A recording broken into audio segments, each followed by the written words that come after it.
जो पूतना नाम की राक्षसी है, ये राजा बलि की पुत्री है।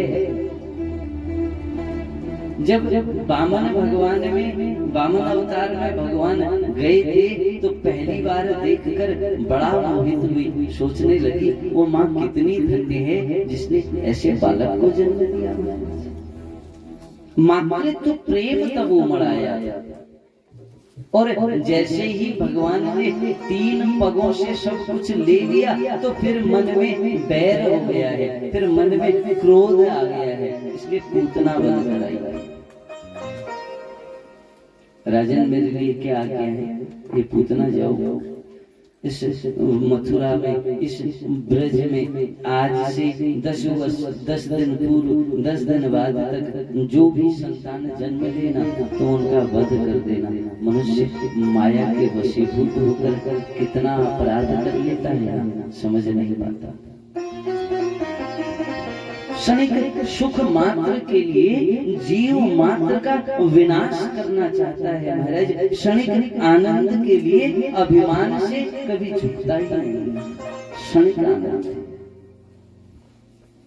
क्योंकि ये जो शरीर है ना, ये क्षण भंगुर है।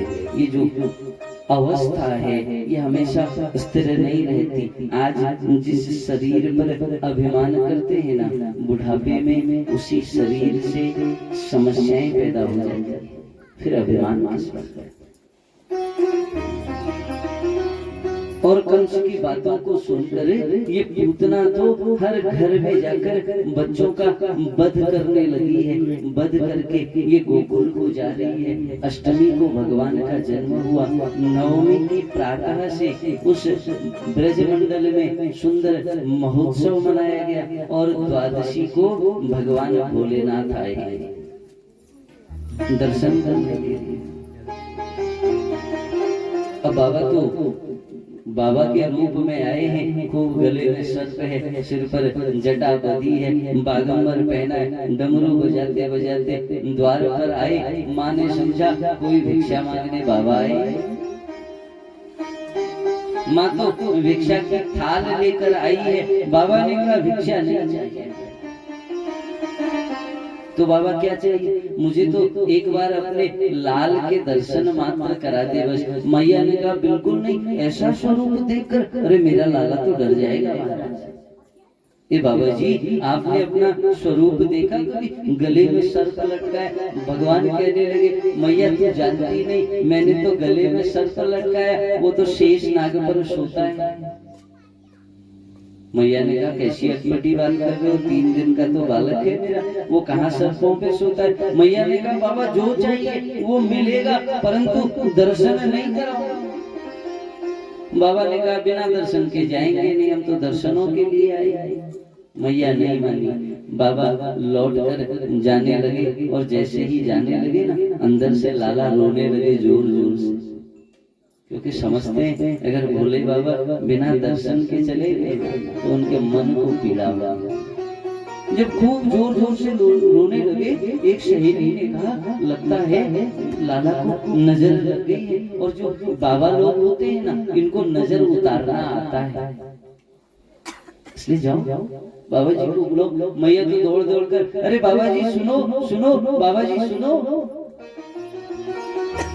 भगवान तो वापस आए। मैया ने कहा मेरे लाला को लगता है नजर लग गई, बाबा तुम नजर उतार दोगे? हाँ मैया मैं नजर उतार दूंगा। मैया लाला को लेकर आई। लाला जोर से गोद में रो रहे। जैसे ही भगवान ने गोद में पकड़ा है ना, लाला तो मुस्कुराने लगे।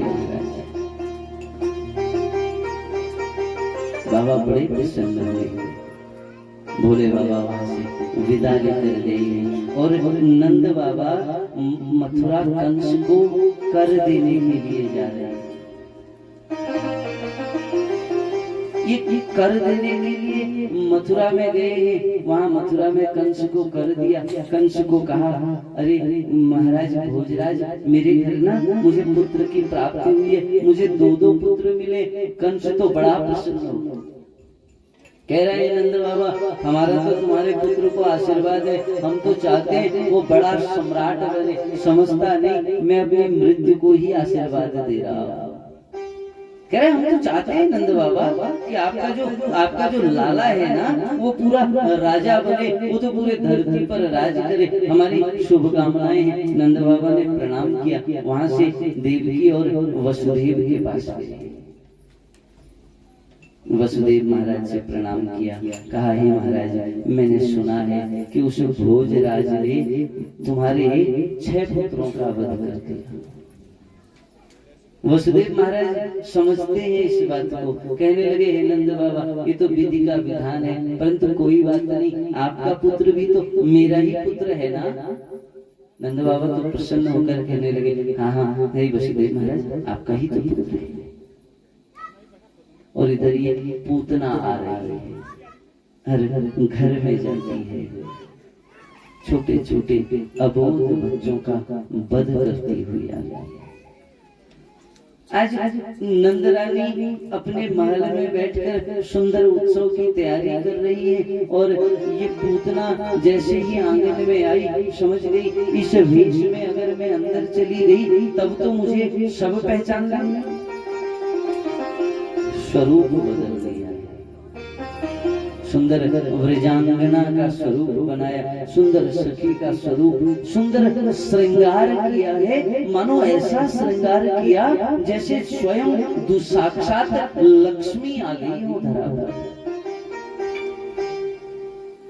अंदर महल में गई, नंदरानी को प्रणाम किया। जितनी भी गोपियां हैं ना वो तो इसके स्वरूप को देखकर मोहित हो गई। कुछ जो विद्वान गोपियां हैं वो सोचने लगी नारायण का अवतार हुआ है ना, तो नारायण से मिलने तो लक्ष्मी आई वो इनको लक्ष्मी माने बैठे। स्वरूप का बड़ा महत्व है। सुंदर सुंदर वस्त्र पहन के जाओ, खूब श्रृंगार करके जाओ ना, तो दूसरा भी बैठने को अपने आप आसन दे देता है, अरे बैठ जाओ। बड़ी परंतु ये आवश्यक नहीं, जहाँ खूब श्रृंगार हो वहाँ मन की भी सुंदरता हो, वहाँ मन की भी पवित्रता हो, ये संभव नहीं है। ये पूतना अंदर गई, पालने में लाला लेटे हैं, मैया काम करने लगी। इसने सोचा अच्छा मौका है, मैं लाला को गोद में लेकर दुग्ध पान कराऊंगी, तक्षण ये मर जाएगा, मैं भाग जाऊंगा। लाला को गोद में लिया, गोद में लेकर विचार करने लगी अगर मैंने यहाँ पर दूध पिलाया तब तो मेरे को भागने में भी दिक्कत आएगी। मैं बाहर आंगन में लेकर चलती हूँ, आंगन में ले जाकर दूध पिलाऊंगी ना तो वहां से मेरा भागना सरल होगा। आंगन में गई, आंगन में जैसे ही भगवान को दूध पिलाने लगी, भगवान ने आंखें बंद कर ली, और इन आंख बंद करने पर संतों ने बड़ी सुंदर बात कही। महाराज कोई तो कहने लगे कि महाराज भगवान ने जो आंख बंद इसलिए की है कि ये जो पूतना है ना ये है अविद्या, और भगवान ने कहा कि मेरी दृष्टि के सामने अविद्या टिक ही नहीं सकती। तो भगवान ने आंख बंद कर ली। किसी ने कहा महाराज भगवान की दाई आंख में है सूर्य, बाई आंख में है चंद्रमा। सूर्य और चंद्रमा ने तो कहा हे प्रभु आपने पूतना को जैसी गति देनी है दो, परंतु हम इस राक्षसी के दर्शन नहीं देंगे। भगवान ने आंखें बंद कर। कई सोचने लगे, कई संत भाव देते हैं कि भगवान सोच रहे जब ये पूतना मेरे पास आई है ना, इससे पहले इसने बड़े अबोध बालकों का वध किया है। अरे मेरे चक्कर में तो मारे गए ना वो सब, मुझे ही तो खोजने आ रही थी ना, इसलिए अब मुझे इसको मारने से पहले उनको भी तो गति देनी है।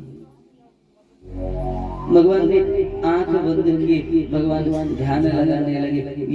ये पूतना भगवान को दुग्ध का पान कराने लगी। पहले तो भगवान ने दूध पिया है क्योंकि मातृत्व भाव से आई थी, भगवान ने दूध पिया और थोड़ी देर में भगवान इसके प्राण पीने लग गए हैं। और जब इसके प्राण पीने लग गए भगवान, जब ये तड़पने लगी मुझे छोड़ दो, मुझे छोड़ दो, मुझे छोड़ दो, भगवान ने कहा छोड़ना नहीं सीखा, एक बार पकड़ लेते हैं ना फिर अपने धाम को ले जाते हैं। ये तो चिल्लाने लगी, हवा में उड़ने लगी, सोच रही है बाहर लेकर चली जाऊंगी। जैसे ही ब्रजमंडल से बाहर गई, भगवान ने तो 3 इसके प्राण पिए और देखते ही देखते पूतना गोविंदाय नमो नमः। बोलिए बाल कृष्ण भगवान की। और महाराज भागवत में लिखा है जब पूतना मरी तो 6 कोष का शरीर था इसका। 6 कोष माने 18 किलोमीटर। अब विचार करिए कितना बड़ा शरीर। और भगवान ने इसको गिराया वहां जहां कंस का लगा हुआ बगीचा था, क्योंकि अगर ये गोकुल में गिरे तो ये तो सारे महलों को समाप्त कर दे। 18 किलोमीटर का शरीर, इसलिए भगवान इसको आंगन से दूर लेकर गए। जैसे ही ये मरी, ब्रजवासियों ने आवाज सुनी, देखा भगवान नहीं, सब दौड़ दौड़ कर गए हैं। वहां पर एक विशाल शरीर पड़ा हुआ है। भगवान उस पूतना के हृदय पर बैठे बाल लीलाएं कर रहे, खेल रहे हैं। महाराज सीढ़ियों से उतारा है ब्रजवासियों ने, भगवान काट कर इसके शरीर को जलाया है। और भागवत में जिक्र आता है जब इसका शरीर जल रहा था ना तो वो सुगंध पूरे ब्रजमंडल में फैल गई, क्योंकि भगवान ने जिसका स्पर्श कर लिया हो, भगवान ने जिसका दूध पिया हो ना, उस पर दुर्गंध नहीं आ सकती।